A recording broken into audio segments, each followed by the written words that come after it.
Hello friends, welcome to my channel सीखो हमारे साथ। आज की वीडियो में हम बात करेंगे डिक्शनरी डेटा टाइप की।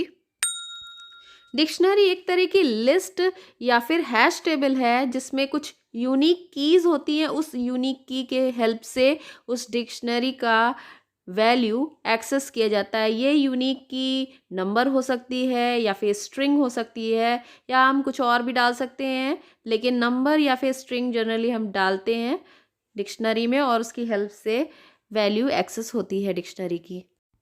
जब आप डिक्शनरी क्रिएट करेंगे तो उसमें सबसे पहले की देनी होगी और फिर उससे रिलेटेड वैल्यू देनी होगी, और जब एक्सेस करेंगे डिक्शनरी को तो की वैल्यू के थ्रू ही वैल्यूज़ को एक्सेस करेंगे। इसके सिंटैक्स की बात करें तो आपको डिक्शनरी नेम देना होगा, फिर is equal to curly braces में की देना होगा, या वो नंबर हो सकती है, स्ट्रिंग हो सकती है। फिर उसके बाद कोलन लगा के वैल्यू देंगे। इसी तरह कॉमा करके की जितनी भी आपको देनी है फिर उसकी वैल्यू आप देंगे कोलन लगा के। इसी तरह से जितनी देनी है आप देते जाएंगे। इसका छोटा सा एग्जांपल देखते हैं। देखिए, dictionary is equal to curly braces में की वैल्यू ए दी गई है डबल कोट में, फिर कोलन, फिर वैल्यू दी गई है 1, फिर कॉमा करके दूसरी की वैल्यू दी गई है बी, फिर कोलन करके उसकी वैल्यू दी गई है 2। तो इस तरह से एक छोटी सी डिक्शनरी क्रिएट हो गई है। इसी तरह से दूसरा एग्जाम्पल देखते हैं।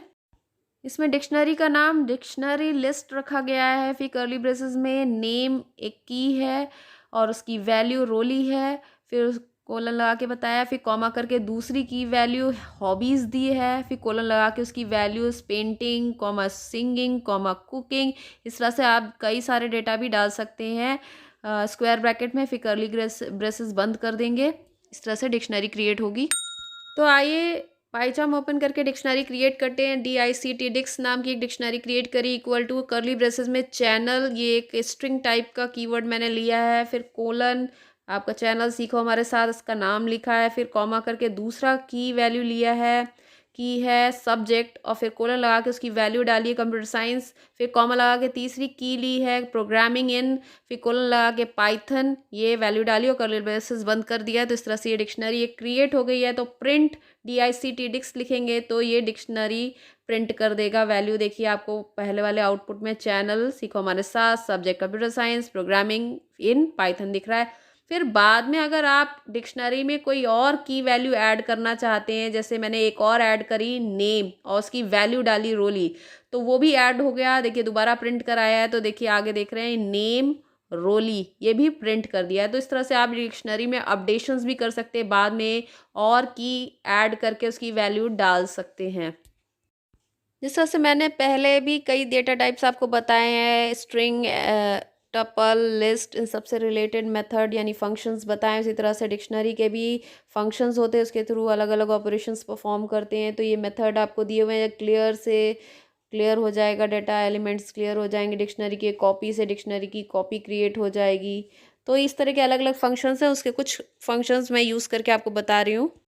जैसा कि आप स्क्रीन पे देख रहे हैं, दो डिक्शनरी डिक्लेयर की हुई हैं, क्रिएट की हुई हैं, डिक्स और डिक्स वन।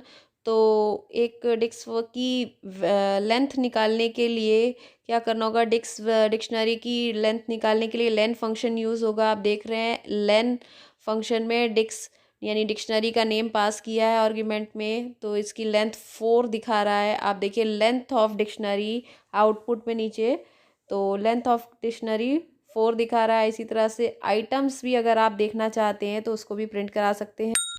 इसके लिए मेथड यूज़ होगा आइटम। तो डिक्स डॉट आइटम लिखेंगे तो जितने भी डिक्शनरी में आइटम्स यानी कि मेंबर्स होंगे उसका की और की वैल्यू सारी पैरेंथेसिस में शो कर देगा। आप देख रहे हैं स्क्रीन पे ऊपर पहले लेंथ शो किया हुआ है, मैंने लेंथ फंक्शन का यूज़ किया था, फिर आइटम शो कर रहा है, फिर दोबारा डिक्शनरी भी प्रिंट कराई है, उसकी भी सारे एलिमेंट की और उसकी वैल्यूज शो कर रहा है। तो एक चीज़ और याद रखनी है कि जो भी आप की देंगे, कि आपको बताया है जैसे नेम दिया हुआ है तो वो जैसे स्मॉल में लिखा है तो स्मॉल में ही लिखेंगे, कैपिटल में लिखा है तो कैपिटल में ही लिखेंगे। जैसे आपने दिया है बिल्कुल वैसे ही लिखना होगा, उसमें चेंजेस नहीं करिएगा, नहीं तो एरर प्रोड्यूस होगा। तो इस बात का खास ध्यान रखें। नेक्स्ट मेथड है STR मेथड जिसमें आप डिक्शनरी के अंदर जो भी स्ट्रिंग वैल्यू है उसे रिप्रेजेंट कर रही है, जो स्ट्रिंग वैल्यू वो आप प्रिंट कराना चाहते हैं। तो str जैसे आपको दिया हुआ है str, फिर उसके अंदर आर्गुमेंट पास करेंगे डिक्शनरी नेम, तो जो भी स्ट्रिंग वैल्यू होगी वो सारी प्रिंट कर देगी। ये देख रहे हैं आप आउटपुट में। अगर आप डिक्शनरी में सिर्फ उसकी वैल्यू प्रिंट कराना चाहते हैं, यानी कीज ना प्रिंट करें, सिर्फ वैल्यू प्रिंट करें, तो उसके लिए वैल्यू फंक्शन यूज़ होता है। आप देख रहे हैं प्रिंट डिक्शनरी का नाम देख रहे हैं, डिक्शनरी डॉट वैल्यू फंक्शन लिखेंगे तो डिक्शनरी के अंदर जो वैल्यू होंगी यानी बिना की के सिर्फ वैल्यू को प्रिंट करेगा, उसकी कीज़ नहीं प्रिंट करेगा। जैसे आपको बताया था पहले, ये आप देख रहे हैं डिक्स वैल्यू सीखो हमारे साथ, ये वैल्यू में दिया था मैंने, कंप्यूटर साइंस पाइथन रोली, ये वैल्यूज़ में दिया था कि हमारा चैनल था, लेकिन चैनल नहीं प्रिंट कर रहा है। देख रहे हैं आप, की नहीं प्रिंट करेगा, सिर्फ की वैल्यू प्रिंट कर रहा है, तो उसके लिए वैल्यू फंक्शन यूज़ होता है। आप कोड में ग्रे कलर का कोड भी देख रहे होंगे जिसमें मैंने कमेंट बना रखा है, हैश लगा करके कमेंट बना रखा है, तो ये कोड का पार्ट नहीं है, इसे इंटरप्रेट नहीं किया जाएगा। तो अगर आप कोड कॉपी कर रहे हैं या देख के लिख रहे हैं तो इसको मत कॉपी करिएगा, ये कमेंट बना रखा है यानी इसको इंटरप्रेट नहीं कर रहा, ये रन नहीं कर रहा कोड। जो बिना हैश के, जैसे आपको ये सामने दिख रहा है, वो प्रिंट होगा यानी वो एग्जीक्यूट होगा। कमेंट वाला सेक्शन एग्जीक्यूट नहीं होगा, तो उसे इग्नोर करिएगा, वो मैं आपको बाद में बताऊंगी, इसलिए कमेंट बना दिया था। नेक्स्ट फंक्शन है डिक्शनरी कॉपी फंक्शन, जिसमें डिक्शनरी की एक शैलो कॉपी क्रिएट करते हैं। शैलो कॉपी का मतलब है कि एक नया ऑब्जेक्ट क्रिएट कर देगा डिक्शनरी के लिए, जो डिक्शनरी के पुराने ऑब्जेक्ट को पॉइंट करेगा। अब देखिए इसमें डिक्स डॉट कॉपी फंक्शन यूज़ किया है। डिक्स यानी डिक्शनरी का नाम है, तो एक शैलो कॉपी क्रिएट हो गई है, यानी एक नया ऑब्जेक्ट क्रिएट हो गया है जो डिक्शनरी को रेफरेंस दे करके उससे एक्सेस कर रहा है उसके डेटा को। तो इस तरह से वही सेम डेटा दिखेगा क्योंकि डिक्शनरी तो वही है, लेकिन नया ऑब्जेक्ट क्रिएट हुआ है जिसे कहते हैं शैलो कॉपी। इसी तरह से एक और फंक्शन है की फंक्शन, डिक्स वन डॉट की, यानी कि उस ऑब्जेक्ट की वैल्यू को प्रिंट कर देगा। इसमें दिख रहा है मेथड की ऑफ डिक्स ऑब्जेक्ट, ये जो भी वैल्यू है वो प्रिंट कर देगा। अब दूसरा फंक्शन है अपडेट फंक्शन, जिसमें आप देख रहे हैं स्क्रीन पे डिक्स डॉट अपडेट, डिक्स वन उसका आर्गुमेंट में पास किया है दूसरी डिक्स की वैल्यू यानी डिक्शनरी की। तो क्या होता है इसमें, अपडेट कर देता है, यानी DICT जो डिक्स नाम की डिक्शनरी है उसमें डिक्शनरी वन का भी वैल्यू को अपडेट कर देगा, यानी उसी डिक्शनरी में दिखाएगा। तो अगर इसे हम प्रिंट कराएंगे अब डिक्स को, तो इसमें डिक्स वन के भी कीज़ और वैल्यूज़ आएंगे। देखिए ये तो चैनल सीखो हमारे साथ, subject computer science programming in Python, name, ये तो पहले डिक्स का था। फिर डिक्स वन का क्या क्या था, और अभी मैंने आपको दिखाया कि डिक्स वन में क्या क्या थे। वन, टू अंशु, थ्री तपस्वेंद्र, ये वैल्यू डिक्स वन की थी, ये भी डिक्स में ही आ गई, यानी अपडेट कर दिया। ये दोनों वैल्यूज़ एक ही डिक्शनरी में आ गई, उस डिक्शनरी का नाम है डिक्स DICT, जो कि डिक्स वन से कॉपी हो गई यानी अपडेट हो गया। अगर आपको किसी भी डिक्शनरी का डेटा क्लियर करना है यानी इरेज करना है, तो उसके लिए आप डिक्शनरी के क्लियर फंक्शन का यूज़ करेंगे। देखिए आपको लिखना होगा सिंपली डिक्शनरी का नाम, जो भी आप डिक्शनरी का डेटा डिलीट करना यानी क्लियर करना चाहते हैं, dot clear function, CLEAR clear function लिखेंगे। तो इसको प्रिंट कराएंगे। डिक्स वन में क्या क्या वैल्यू थी मैंने आपको पहले प्रिंट करा के दिखाया था। आप देखिए यहाँ पे आ गया नन, यानी कि डाटा क्लियर हो गया है सारा। तो डिक्स टू में यही वैल्यूज़ थी, पहले प्रिंट कराई थी रोली, अंशु, तपस्वेंद्र, फिर उसके बाद उसको क्लियर करा दिया, तो दोबारा प्रिंट कराने पे वो नन आ रहा है। तो इस तरह से ये डाटा को क्लियर करने के लिए क्लियर फंक्शन यूज़ होता है। इसी तरह से डिक्शनरी से रिलेटेड और भी कई सारे फंक्शंस और मेथड्स होते हैं, आप उनका यूज़ करके देखिएगा और आउटपुट देखिएगा क्या आता है। अगर लिस्ट और डिक्शनरी में डिफरेंस देखा जाए तो लिस्ट या फिर टपल में एलिमेंट इंडेक्स वैल्यू के थ्रू एक्सेस होते हैं, जबकि डिक्शनरी में की वैल्यू के थ्रू एलिमेंट एक्सेस किए जाते हैं। दूसरा डिफरेंस ये हो सकता है कि जो लिस्ट में एलिमेंट होते हैं वो ऑर्डर मैनर में एंटर होते हैं, इसमें डिक्शनरी में ऐसा कोई ज़रूरी नहीं है कि ऑर्डर मैनर में वैल्यू एंटर होगी, ये कहीं भी हो सकती है एंटर, लेकिन ये की वैल्यू से एक्सेस हो जाएंगी। अब इसी पे बेस्ड एक प्रोग्राम देख लेते हैं। देखिए SLC नाम की एक डिक्शनरी है और 2 वेरिएबल लिए हैं और हमने कुछ इनपुट्स लिए हैं नंबर ऑफ़ एंट्रीज़ के लिए। फिर व्हाइल लूप चलाया है इसमें, एडमिशन ऑफ स्टूडेंट इसकी इनपुट लिया है, नेम इनपुट में लिया है, क्लास, परसेंटेज, ये सारी चीज़ें इनपुट में लेने के बाद एक टपल में ये सारी चीज़ें स्टोर करी हैं। बी एक टपल है, आपको बताया था टपल कैसे डिक्लेयर होता है। फिर उसके बाद एक लिस्ट ली है, लिस्ट में इस टपल को ऐड किया है और इसी तरह से जितने बार ये लूप चलेगा वो स्टोर होती जाएगी वैल्यू।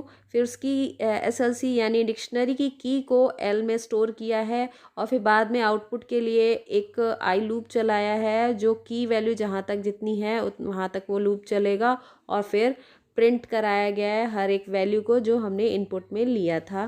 तो इस प्रोग्राम को देखते हैं और इसका आउटपुट देखते हैं क्या आता है। इसमें कुछ और चीज़ें बता दूँ, जैसे /n प्रिंट में लगा हुआ है वो नेक्स्ट लाइन के लिए होता है। /टैब जो है, टैब जो आप कीबोर्ड में देखते हैं एक एक टैब के डिस्टेंस पे प्रिंट कराने के लिए होता है।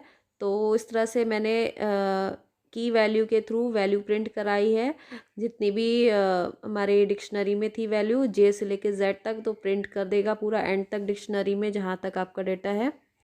अब प्रोग्राम को रन कराते हैं। देखिए इसमें नंबर ऑफ़ एंट्रीज़ हैं, यानी कितने एंट्रीज़ हम डालना चाहते हैं। तो सिर्फ 2 एंट्री ले रहे हैं फ़िलहाल, 2 स्टूडेंट की। यहाँ पे स्टूडेंट एडमिशन 100 स्टूडेंट एडमिशन में आए हैं, नेम डाल दिया, जैसे राम स्टूडेंट की क्लास डाल देते हैं 5th। फिर उसके बाद उसका परसेंटेज भी डाल देते हैं। इसी तरह से 2 स्टूडेंट का डेटा हमें इनपुट करना होगा, परसेंटेज भी डाल दिया। अब दूसरे नंबर ऑफ़ स्टूडेंट्स यहाँ पे आएगा, उसका डेटा डाल देते हैं। एडमिशन यहाँ पे ले लेते हैं 500। फिर नेम ले लेते हैं, 2 ही ली एंट्रीज तो 2 ही आएगा। गीता ले लेते हैं एक नाम। फिर स्टूडेंट का क्लास ले लेते हैं 6, परसेंटेज भी डाल देते हैं। परसेंटेज टाइप कर देते हैं कुछ इस तरह से। परसेंटेज टाइप करने के बाद ये देखिए number of student 100, name, class, percentage ये ऊपर टैब में आ गया। फिर राम, उसका क्लास, फिर परसेंटेज, एडमिशन नंबर दूसरी एंट्री का 500, name, class, percentage, Geeta 6 class, percentage. इस तरह से आउटपुट आ गया है। तो ये डिक्शनरी में डाटा कुछ इस तरह से स्टोर हुआ है। तो आप भी इस तरह से प्रोग्राम बनाइएगा और प्रैक्टिस करिएगा और आउटपुट चेक करिएगा। अगर आप ये पाइथन की पहली वीडियो देख रहे हैं तो चैनल पर जाकर सब्सक्राइब कर लीजिए और पाइथन की प्लेलिस्ट ज़रूर देखिए। इसके पहले भी अगर आपको कोई प्रोग्रामिंग लैंग्वेज आपने नहीं सीखी है तो कोई प्रॉब्लम नहीं है, आप पाइथन को बिगिनिंग से आपके लिए डिस्क्राइब किया गया है, एक एक स्टेप्स अलग अलग चैप्टर वाइज। आपको जो चैप्टर में प्रॉब्लम है आप उसको देख सकते हैं और रिवाइज कर सकते हैं, लर्न कर सकते हैं, सीख सकते हैं। तो ज़रूर देखिए, सब्सक्राइब करिए। आई होप आपको ये वीडियो हेल्पफुल रहा होगा और आपको अगर ये वीडियो पसंद आया है तो इसे लाइक, सब्सक्राइब और शेयर करना ना भूलें।